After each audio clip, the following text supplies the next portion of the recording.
তো একনি আসলে কেন হয়? একনি আসলে এক ধরনের ব্যাকটেরিয়াল ডিজিজ, যেটাকে আমরা বলি প্রোকানোব্যাক্টেরিয়াম একনি। তো এটা যখন আমাদের যে ঘামের লোমকূপগুলো আছে সেখানে যখন জমে জমে ইনফ্লামেশন তৈরি করে, তখনই সেটা একনি বা পিম্পল বা ব্রণ হয়।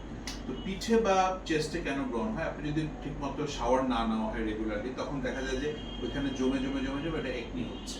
তো এই ক্ষেত্রে দেখা যায় যে অনেকেই স্যালিসাইলিক অ্যাসিড সোপ কিংবা নিয়াসিনামাইড জাতীয় জিনিস ইউজ করে। এগুলো আপনি পুরোপুরি একনি প্রিভেন্ট না করলেও একনি যাতে সিভিয়ার না হয় সেখানে কিছুটা হেল্প করে। কিন্তু অনেকেই মনে করে যে এই ধরনের সাবান ইউজ করতে থাকলেই বোধহয় আমার আর একনি হবে না। ব্যাপারটা কিন্তু সেরকম না, কারণ আগেই বললাম যে একনি কিন্তু একটা ব্যাকটেরিয়া থেকে হয়। তো যেহেতু একটা ব্যাকটেরিয়া থেকে হয়, সেহেতু কিন্তু আপনাকে এখানে অ্যান্টিবায়োটিক ইউজ করতে হবে। অ্যান্টিবায়োটিক কিভাবে ইউজ করতে হবে? খাওয়ার জন্য ইউজ করতে হবে এবং ব্যবহারের জন্য মানে টপিক্যালি ইউজ করার জন্য করতে হবে।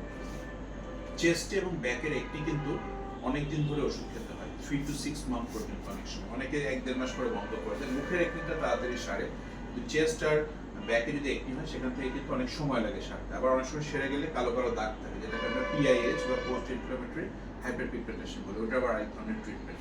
তো একনির কিছু ধরন আছে, সিভিয়ার ধরন, যেমন একনি কংগ্লোবাটা, প্রোকানোব্যাক্টেরিয়াম একনি, পাস্চুলার একনি। এই ধরনের একনিগুলোর ক্ষেত্রে সাধারণত আমরা কিন্তু মুখে খাওয়ার ওষুধের সাথে অ্যান্টিবায়োটিক ছাড়াও কিন্তু, যেমন ভিটামিন ই ডেরিভেটিভ, যেটাকে আমরা আইসোট্রিটিনয়েড বলি, সে জাতীয় খাওয়ার ওষুধ ইউজ করে থাকে। সেটা একটু লং টাইম, 3 to 4 মান্থস।